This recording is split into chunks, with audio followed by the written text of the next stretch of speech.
Il castello di San Giorgio fu costruito nel 1406 su ordine di Francesco I Gonzaga. Per tutto il XV secolo rimase la residenza di Isabella d'Este, moglie di Francesco Gonzaga.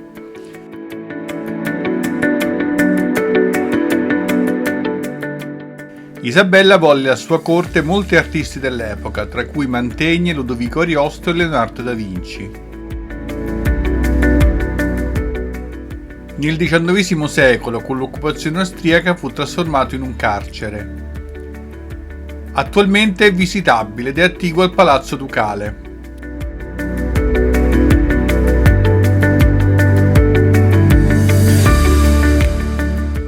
È un edificio a pianta quadrata costruito da 4 torri angolari, cinto da un fossato con 3 porte e relativi ponti levatoi a difesa dalla città.